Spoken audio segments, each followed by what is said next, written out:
Mesías. O sea, Jesucristo fue probado como Mesías por la iglesia primitiva porque todo lo que él dijo y todo lo que él hizo estaba profetizado en el Antiguo Testamento. De hecho, el mensaje de las 7 palabras, para que se cumpla lo que decía que la Escritura, para lo que decían los profetas. O sea, desde luego, son las visiones de él, pero él lo está validando con su testimonio apostólico, lo está validando con su testimonio como mártir, lo está validando con el testimonio antiguo testamentario. Y por el otro lado, Juan firma su documento con la mano derecha, diciendo que el Señor sabe que lo que él está diciendo es la verdad. Entonces, claro, ante la postura de un judío que pone al Señor como testigo,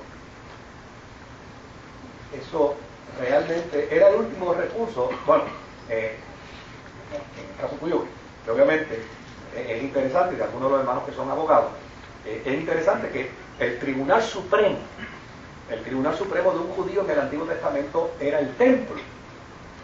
Cuando el juez no le creía, cuando los ancianos no le creían y él estaba hablando verdad, él decía: yo quiero ir al templo.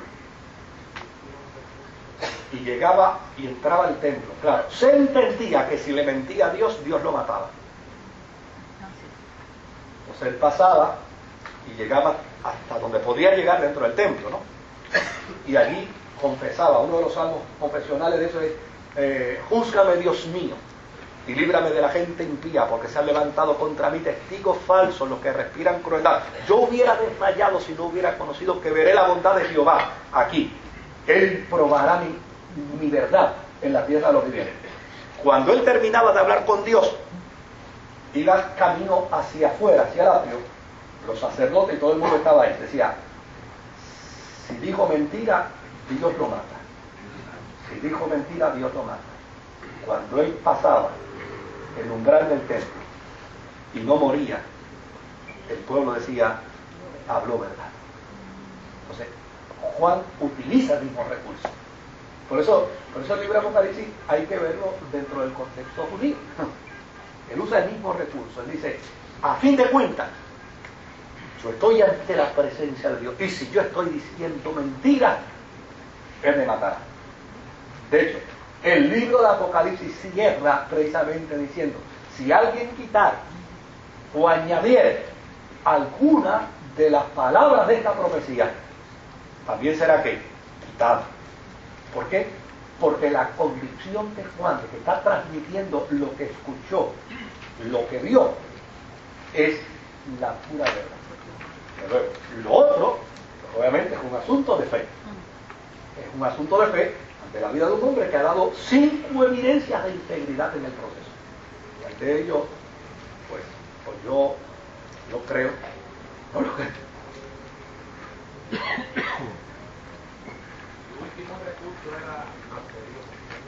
Sí, era ante Dios. Sí, era ante Dios. Ahí, desde luego, sí, ahí los cristianos sabían: Juan no podía mentir. No podía mentir. Ahora, la razón por la que el Apocalipsis se da es porque Juan fue preso. Y fue preso por su fe. Ahora, ¿por qué atiene el Apocalipsis? Hay gente que piensa que el Apocalipsis vino solamente para que nosotros hoy, 21 siglos después, conozcamos el fin del mundo. Yo, con toda honradez, yo no necesitaba del Apocalipsis para saber que el Señor viene, porque ya Él lo había dicho. O sea, Él ya lo ha planteado en su mensaje, en los evangelios, ya está planteado. Pablo lo afirma en su visión apostólica. O sea, el Apocalipsis no abona en términos de mi fe con respecto a la venida del Señor. Por lo tanto, Yo tengo que entender que el Apocalipsis no es el documento más autoritario, no lo es, para yo afirmar que el Señor viene. No lo es. ¿Va? Lutero no lo usó y Lutero creía en la venida del Señor. Ya sencillamente decía, no es el documento más importante. Y como no es más importante, pues no lo uso. Pero desde luego seguía afirmando la realidad del retorno del Señor. Ahora, ¿por qué se da el Apocalipsis? Mire, el Apocalipsis se dio porque los creyentes de ese momento estaban padeciendo persecución. ¿Y cuál era la gran pregunta de los cristianos de ese momento? ¿Valdrá la pena? Oye, porque a mí me están matando a mis hijos, a mí me están matando a mi familia, matan a mis seres queridos, matan a mis hermanos de la fe, matan a los miembros de nuestra comunidad. Oye, ¿realmente esto vale la pena? Luego, el Apocalipsis es respuesta para esos hermanos que sufren. Y es la respuesta más contundente. Es la respuesta que dice, señores, vale la pena. Porque aquel que murió y resucitó, después que Juan presenta las 5 evidencias de su verdad apocalíptica, dice, yo lo vi. Precisamente de eso es que trata el capítulo 4. Yo lo vi. Y al verlo allí, Él me dio para ustedes este mensaje. Fíjense que el mensaje de las 7 iglesias es el mensaje del Cristo resucitado. Es la afirmación. Él es el que les envía esta palabra. Claro, una palabra de consolación, es una palabra de tipo, es una inyección extraordinaria para ahora mismo, por decir algo, ¿no? Para la gente de Bin Laden, a lo mejor el tipo está muerto.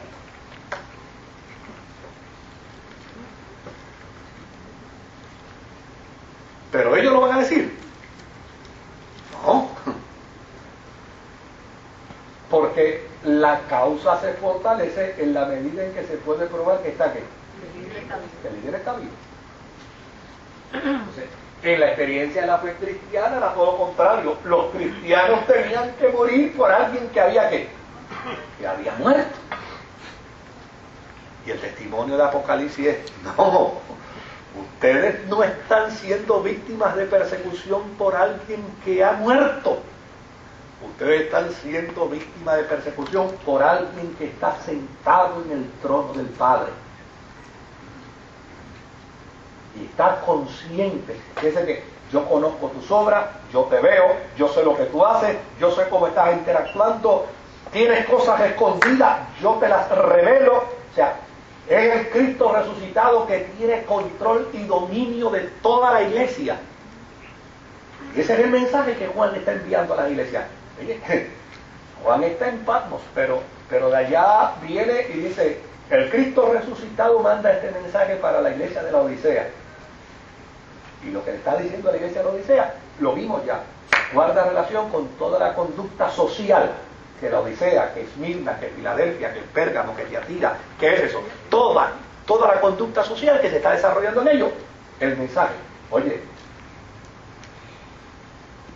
en el día de hoy una querida hermana me comentaba que cuando ella se convirtió al Señor, estaba yendo a una iglesia donde ella se sentaba, oraba a Dios, y tan pronto terminaba de orar y el pastor empezaba a predicar, ella decía, pero este hombre me está contestando todo lo que yo digo.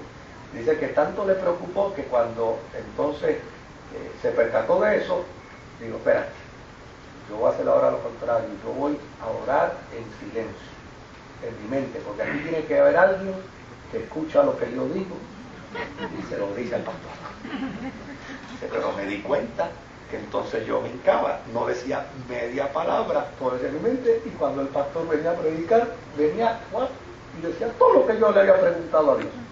O sea, esto tiene que ser una sorpresa extraordinaria para la iglesia de finales del primer siglo, del segundo siglo, del principio del segundo siglo. Oye,